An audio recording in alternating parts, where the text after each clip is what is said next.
David MacMillan was born in 1968 in Bells Hill, Scotland. He obtained his PhD in 1996 from the University of California, Irvine. He is currently the James McDonnell Distinguished University Professor at Princeton University in the United States. David MacMillan, I now welcome you onto the stage. We are very much looking forward to your lecture. Okay, I'd like to begin by thanking the Royal Swedish Academy of Sciences. I'd like to thank the Nobel Committee in Chemistry. I'd like to congratulate the other co-recipient of this prize, Benjamin List, and all of the other 2021 Nobel Prize winners. And I'd like to thank you all for your attention this morning. The last 2 months has really been just remarkable for me. It's been an extremely exciting time. And during that time, I've been asked many, many questions. But probably the #1 question I've been asked is this one, which is shown here. What is asymmetric organocatalysis? So I thought I'd begin my talk today by breaking down each of these terms.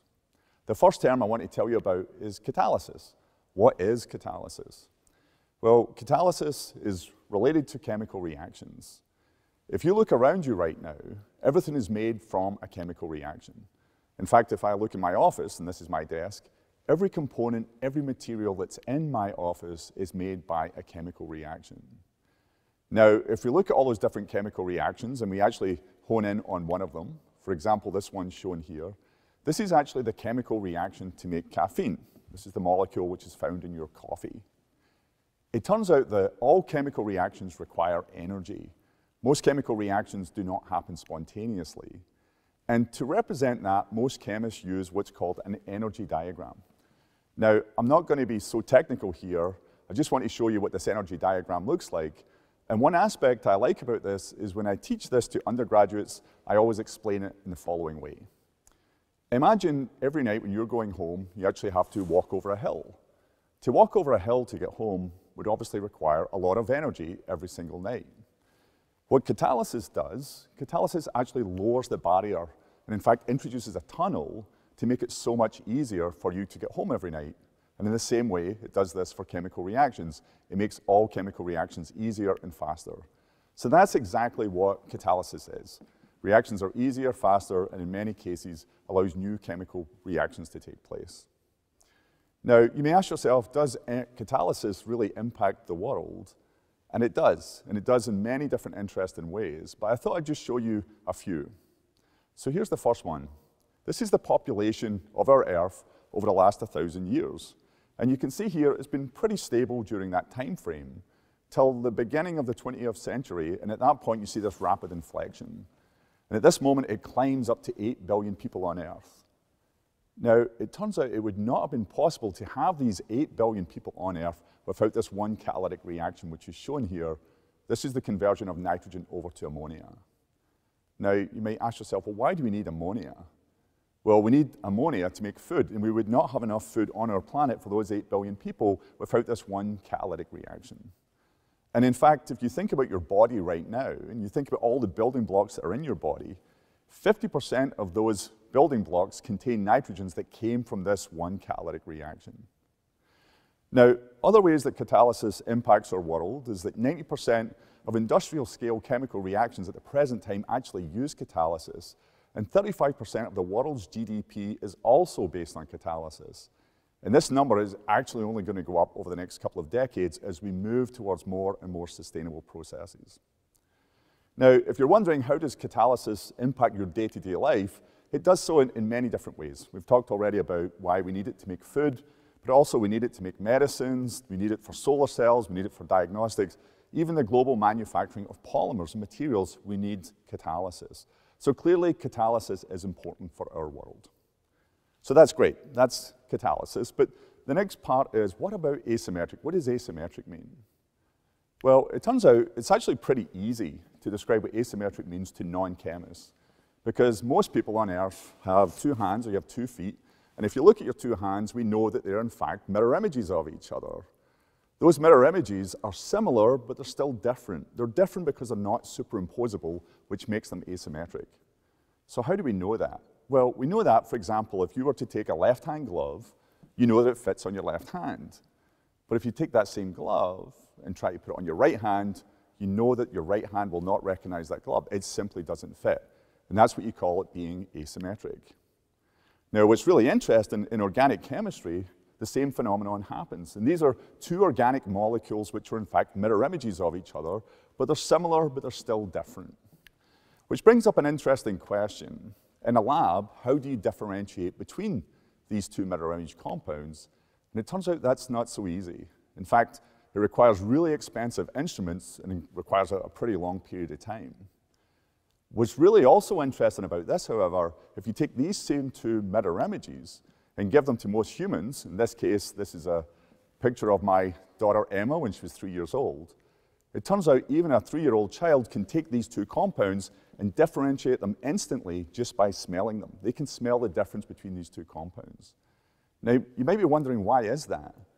Well, that happens because biology, human biology, is made up of building blocks which are one mirror image, but not the other one. So, for example, proteins, DNA, carbohydrates, hormones, all these building blocks of life are made up of one mirror image, but not the other one. Now, it turns out that has lots of really important biological implications. The easiest one to sort of talk about is with respect to medicine. Because it turns out while your hands can exist as mirror image, it turns out many medicines also can exist as mirror images. And it turns out your body can typically recognize one of those mirror images, but the other mirror image can often be problematic. It can be toxic, it can be dangerous. Now, this is a $100 billion market for our economy, and as such, it's extremely important that we can have access to one of these mirror images of the medicine, but not the other one.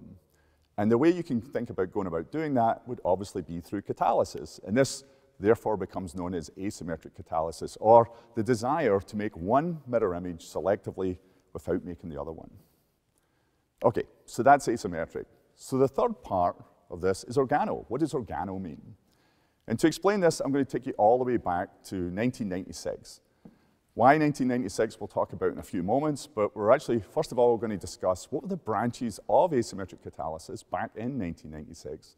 And it turns out there was two major branches. The first branch was biocatalysis. Biocatalysis is when you take enzymes from your body or living systems, and you use those to make one mirror image in preference to the other one. The second major branch is metal catalysis. Metal catalysis is a man-made area which uses metals to allow you to make one mirror image selectively. Now, if you're wondering why 1996, well, 1996 is where my part in this story actually begins. In 1996, I was finishing off my PhD studies at UC Irvine out in California. Now, over the last 2 months, many people have said to me, you must feel extremely lucky, extremely fortunate to have won a Nobel Prize. And I tell them, well, I actually already feel extremely lucky and fortunate because I got to do my PhD studies out in California at UC Irvine. This was a really wonderful, fantastic time for me. And during that time, I was also extremely fortunate that I got to work for this individual.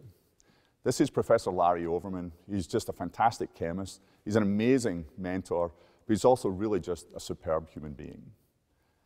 Upon completing my PhD studies, I moved back across America, went to Boston, to Harvard, and I went to Harvard to work for Professor David Evans.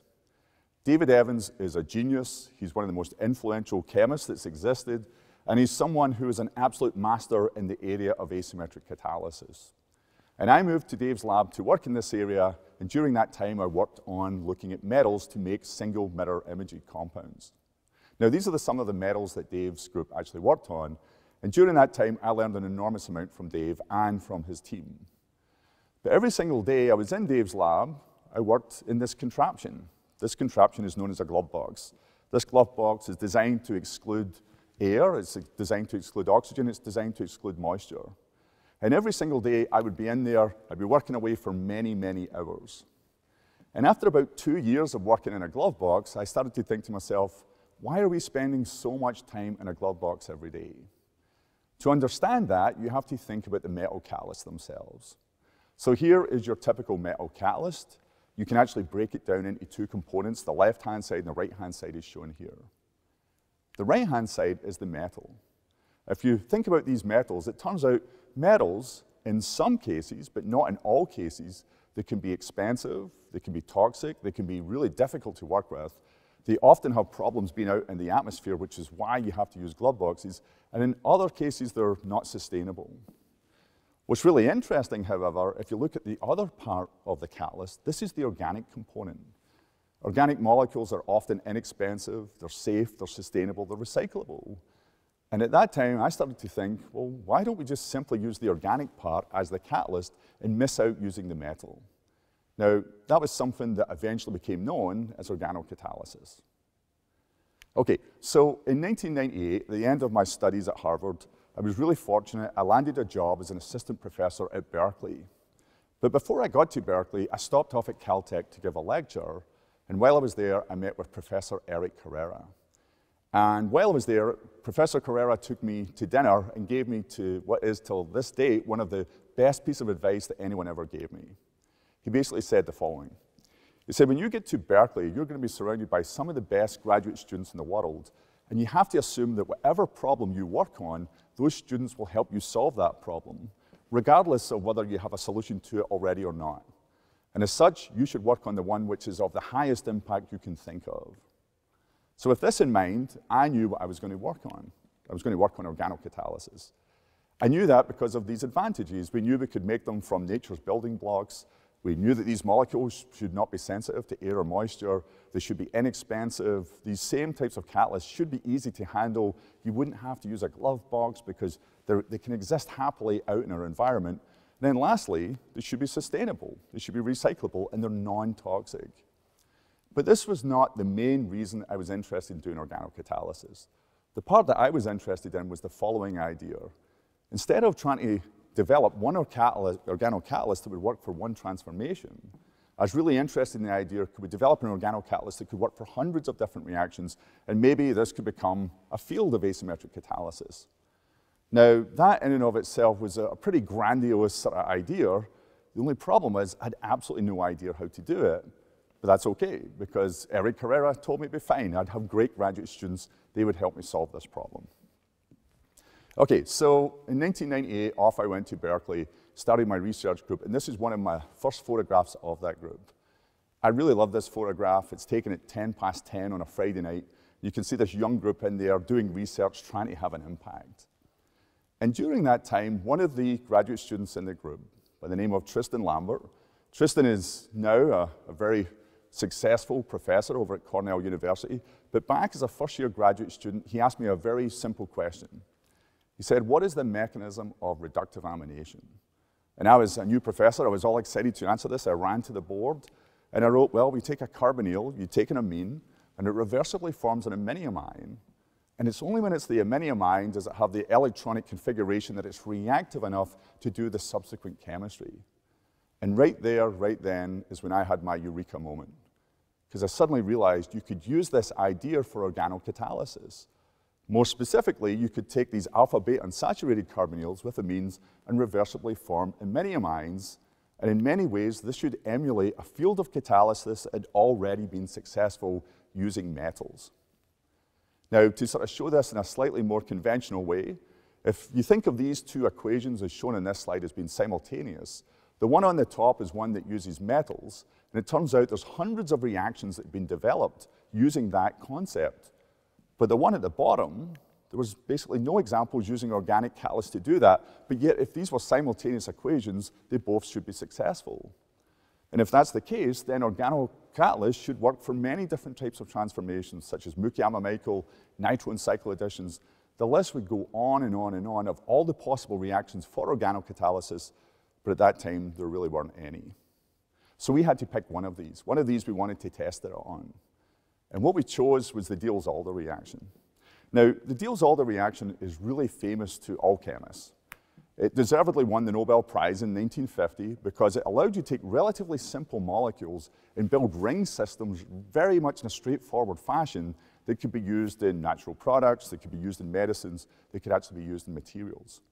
We decided this reaction would be a great platform or a great venue on which to test our new organocatalysis concept. So we decided to use exactly that. So as shown here, this is actually the notebook page from Kateria Rent. She was a first-year graduate student in my group. She was the first person in my group to test this idea.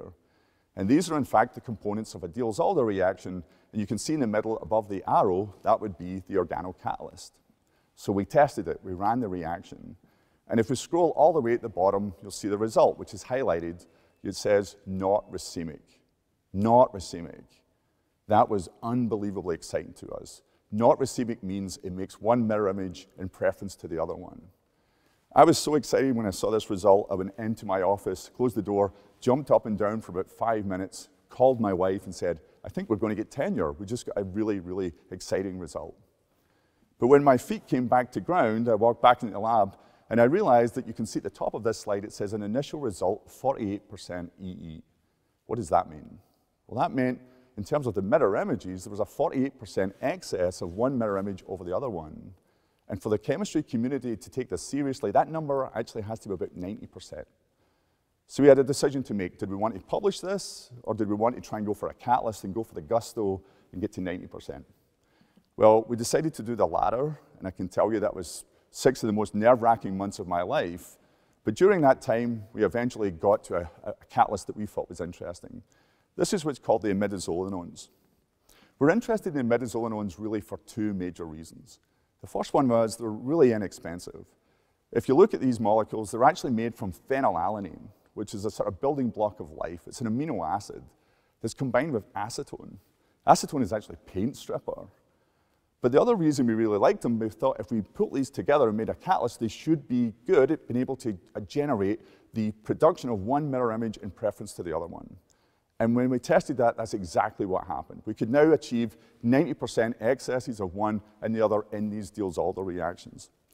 So again, this was an extremely exciting day in lab, and at this point, we have to tell the world. As a young professor, you now have to write a manuscript, and you really want to sort of climb up to the highest rooftop and shout this out as much as possible, how important you think this is. And in fact, when I look back on my first manuscript, I can see I really felt that in this opening paragraph. In this opening paragraph, I first of all talk about why I think this is going to have potential impacts on society, for academia, for industry, and for the economy. The second thing I did in this opening paragraph, I gave this whole idea a name. I called it organocatalysis. Now, you might wonder, organocatalysis, why does it matter you gave something a name? What's in a name? But it turns out naming things is really, really important. For example, you can go back to Jan Jacob Berzelius, a very famous Swedish chemist, very famous scientist. And while he was a tremendously successful researcher, he was also the person that came up with so much vocabulary and so much terms that allow our field to have basically an identity at the present time. Words such as catalysis, proteins, polymer, even organic versus inorganic. And the importance of terms have carried forward even into the modern era. For example, things such as machine learning, nanotechnology, organocatalysis. These are umbrella terms which really allow you to describe fields that allow them to gel and grow beneath those different types of areas. But the third part of this opening paragraph of our manuscript, which I'm most proud of, is that we introduced the concept of a generic activation mode. Now, you may wonder, what is a generic activation mode? But that's really just the idea of saying that this idea of catalysis should work not for one reaction, but for many, many chemical reactions. So obviously, we had to go off and test that. So if you remember, we've just performed the Diels-Alder reaction, which is shown here. So we're ready to test it in other reactions, and we try it, and it goes bam, bam, nothing. It comes to a screeching halt. And this is something that happens in science quite often, where you get proof of concept using one catalyst, but you suddenly realize it's not going to take you all the different directions you want to go in. So now we have to go off and design a second-generation catalyst. Now, with this in mind, I was very fortunate to have really 2 fantastic young graduate students in my group by the name of Joel Austin and Chris Borps. And what they did was they performed molecular engineering on this first catalyst. They effectively took away 2 carbons, and then they introduced 4 carbons in a different shape. This was sort of precision engineering. To try and describe this to non-chemists that don't, or to put it in another context, one way I thought I could do this is to talk about, for example, this footballing god, Zlatan Ibrahimovic, who is someone who is a precision footballer who does precise things and achieves really fantastic outcomes. One example of this is this goal he scores, where you can see here he does an overhead kick from almost 40 yards out to score this goal. Now, okay, he wasn't playing against a team that was particularly good, but the point here is he performs a precision technique to score a beautiful outcome, a really beautiful goal. And we were interested, could we do the same with our catalyst? So we set out to test this. This was our first generation catalyst. We had 3 reactions. We now moved to our second generation catalyst as shown here, and now we're off to the races. Things really start taking off like gangbusters. At this stage, we're also very fortunate that Karl Anker Jorgensen and Hayashi introduced another family of catalysts which were also really valuable for ammonium catalysis, and again, completely expanded this area. All right, now at this point, what we've introduced is ammonium catalysis, and basically at the same time, there was all this beautiful work coming from Ben List and Carlos Barbas, really expanding beautifully enamine catalysis. But I don't want to give you the impression we were the only people who were doing this. In fact, we certainly weren't even the first ones to do it. There was many other people who were sort of working in this area, and I want to point those out. For phase transfer catalysis, there was Dolling, LIGO, Marioka, and Adorno. In Lewis-based catalysis, there was Denmark, Ezeki, and Winberg. In terms of nucleophilic catalysis, there was Fu and Videus. In terms of peptide and partial peptide synthesis, there was Colonna, Inouye, Julia, and Miller. In carbene catalysis, there was Enders, Leeper, and Tom Rovis. And in terms of hydrogen bonding catalysis, there was Corey and Jacobson. In ketone catalysis, there was Shi and Yang. And one part I want to mention, which I think is absolutely critical, if it wasn't for the contributions of all these people, this field simply would not exist. And I certainly wouldn't be standing here right now giving this speech. Okay, so at this stage, we started thinking about what other directions we could take organocatalysis into. And one thing we thought of was, wouldn't it be interesting if you could take ammonium and enamine catalysis and put them in the same vessel? And you might wonder, why on earth would you want to do that? Well, it turns out we were interested in emulating the way that nature makes molecules. It turns out what nature does, nature actually takes enzymes in a sort of biochemical assembly line, and in multiple catalytic reactions takes simple molecules and makes very complex ones. We started to ask, could we do exactly the same thing, but instead of using enzymes, could we actually use small organic molecules to do exactly the same catalytic cascades? So in this context, we took a relatively simple molecule, as the one shown in the top left here, and we put it through these 3 catalytic cycles that all sequentially fed into each other to generate the molecule which is shown in the bottom right-hand side of this slide. Now, that molecule is much more complex than the one in the top left, and the reason it's so much more complex is we're trying to make the molecule shown in this slide, which is called strychnine. Now, you've probably heard of the word strychnine before. It's actually a very dangerous molecule. It's actually a poison. It's really a rat poison. And you may wonder why on earth we were trying to make rat poison. Well, it turns out this rat poison, strychnine, is actually a molecular benchmark that people in the field of total synthesis use from which to benchmark their technologies against. And using this cascade catalysis, we were able to, in fact, make it in a very rapid 12 steps. Now, other ways we started to think about ways we could do exciting and new things with organocatalysis was the idea, could we merge it with other types of reactivity? The next type of reactivity we became interested in was organic radicals. So this is Moses Gomberg. He was the person who discovered radicals in 1901, and has this really wonderful statement in his manuscript which says, "This work will be continued, and I wish to reserve the field for myself." Well, clearly that did not happen. All of the chemistry world started to use radicals. And the reason was because, as the name suggests, radicals allow you to do radical things. They allow you to achieve radical reactivity. And so we became really interested in, could you merge this with organocatalysis? So this was actually work that was conceived of and executed on by a really fantastic graduate student in my group by the name of Teresa Beeson. What Teresa did was she said, I should be able to make these same enamines, but instead of using these enamines to do chemistry, what if we actually plucked an electron out to change its reactivity now that it's a radical? This radical should allow you to do many, many different new types of chemical reactions. And that turned out to be exactly the case. We published many new types of processes using what's called this SOMO catalysis. But this actually became a stepping stone for us to think about, could we actually take radicals and organocatalysis and make it even more sustainable in terms of how you would actually perform these transformations? And in this context, we became really excited about the fact of being able to sort of harness visible light with organocatalysis. Now, harnessing visible light is something that inorganic chemists have been working on for almost 3 decades. And the idea here was to try and harness the light that would come from the sun and use that as energy to power the planet. we became interested in the idea, could we take that knowledge that they had developed, but now transport it into the organic world, and once it was in the organic world, start to think about doing a thing called photoredox catalysis. This would allow us to make new bonds, this would allow us to perform new types of transformations that could have a whole variety of different applications. Now, it turns out this was actually work that was performed in collaboration with a wonderful postdoc in my group by the name of Dave Nisevich. And this is basically what we were attempting. It's shown in this slide. We're taking light bulbs, we're taking organocatalysis, and then at the right moment, we simply switch on the light, we switch on the blue LED, and new chemistry starts to happen. Now, what's really exciting about photoredox is that it became a field in and of itself. It actually became a field as large as organocatalysis, and that's something that we're very much proud to be a part of. Now, in terms of thinking about this, the part that's really exciting is we've been really lucky as a group to be involved with organocatalysis, and we've also been really lucky to be involved with this field of photoredox catalysis, but it's been really exciting to see that organocatalysis effectively created this bridge, at least in our lab, into photoredox catalysis. In fact, if you think about it, it really was a catalyst that allowed photoredox catalysis field to come together, again, at least in our lab. Okay, so at this point, another question that a lot of people ask me are, what about applications of organocatalysis? And I'm going to show you just a few.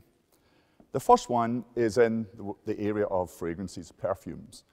It turns out perfumes are used on an enormous scale across the world every single day. And Firmenich, this company, it's in Switzerland, in Geneva, are very successful at performing and producing many of these different perfumes. And one of the ones which is actually shown here is produced by combining organocatalysis with photoredox. This actually makes Lily of the Valley.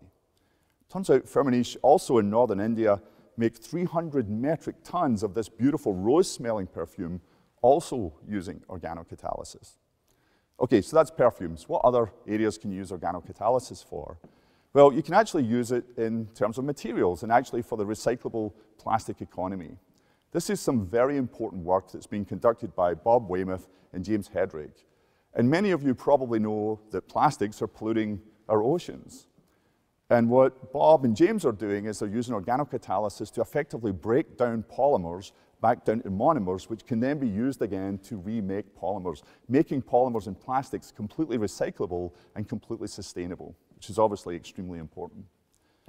But the area in which organocatalysis is probably most heavily used is that towards making medicines or developing medicines. I'm just going to show you one example. This is talsedupant. It's actually used to treat chronic migraines. This particular molecule, this particular medicine, is actually made, and it's made using organocatalysis. And in fact, it uses the iminium catalysis I talked about at the beginning of my talk to make one of the mirror images in preference to the other one. But the last thing I want to talk about with respect to the value of organocatalysis is this slide which is shown here, and we call this democratizing catalysis. Now, this is an aspect of organocatalysis I certainly did not see coming, but I think it may be one of the most important aspects of organocatalysis. And it is that organocatalysis is extremely affordable and a cheap and accessible field to the whole world. And this means if you go across every continent that exists in the world right now, people are being educated about organocatalysis using these different systems. They're so inexpensive to the point that it's really straightforward for people not just to learn about using them, but actually to do their own research. So when I think about where the next big idea in organocatalysis is going to come from, I realize it's not going to be about resources, it's not going to be about funding. It's going to be about who in the world has the best idea, regardless of which country they come from. Okay, now people often ask me, what does the future hold for organocatalysis? And to be honest with you, I really don't have an answer to that question. But what I do know is that we have to provide for our sort of ever-expanding global population in a responsible way, and that includes catalysis. Catalysis has to be sustainable as we go forward.